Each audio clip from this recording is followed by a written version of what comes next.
How you doing, guys? Welcome back. Hope you're well. Today I thought I'd bring you my review of the iPhone 8 Plus. Now, is it worth upgrading, or are you holding out for the iPhone X?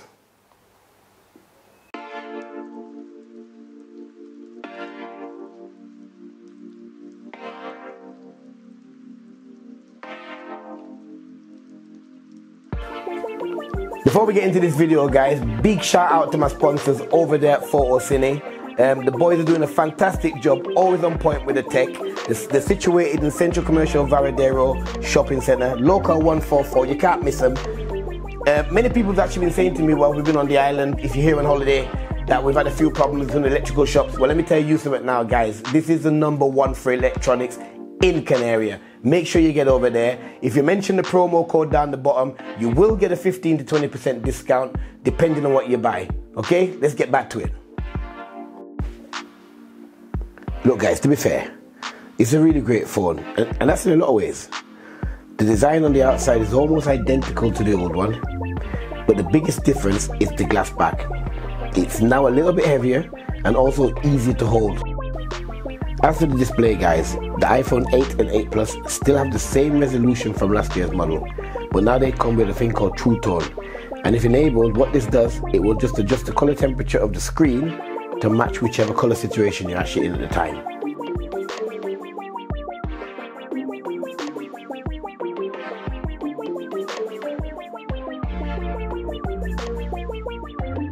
Look, for me, guys, the biggest change for the iPhone 8 actually comes under the hood.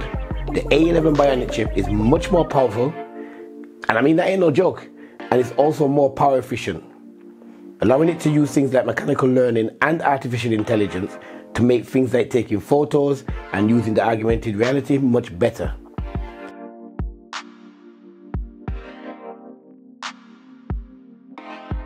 As for the camera, guys, it retains the same 12 megapixels, but it's gained a much bigger image sensor, which lets in more light, and also the hardware-based noise reduction, which are some solid upgrades.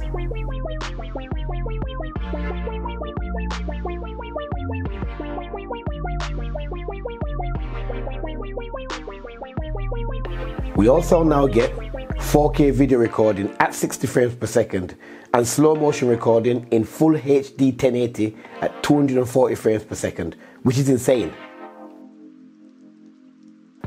Taking photos in low light situations with the iPhone 8 Plus, the camera lets in more light and handles noise much better.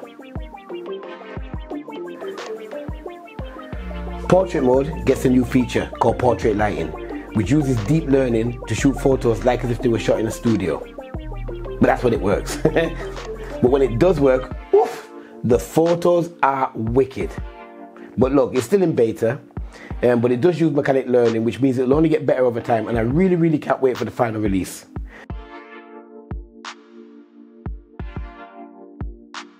I mean, guys, look, the phone is nice, but what are you gonna do? Are you gonna go ahead and upgrade to this, or are you gonna hold out for the iPhone X? Me personally, if you're coming from an iPhone 5S, 6, 6S, then it's worth the upgrade. If you don't want to lose a home button, again, grab one of these. It's a solid phone. With the chip and the optimization, hardware and software, you can't go wrong with this. You cannot. But what are you going to do? You're going to hold out for the iPhone X? Or you're going to go ahead and grab yourself one of these? Let me know in the comments down below. But yo, until the next time, you know how we do this over here. We keep it real.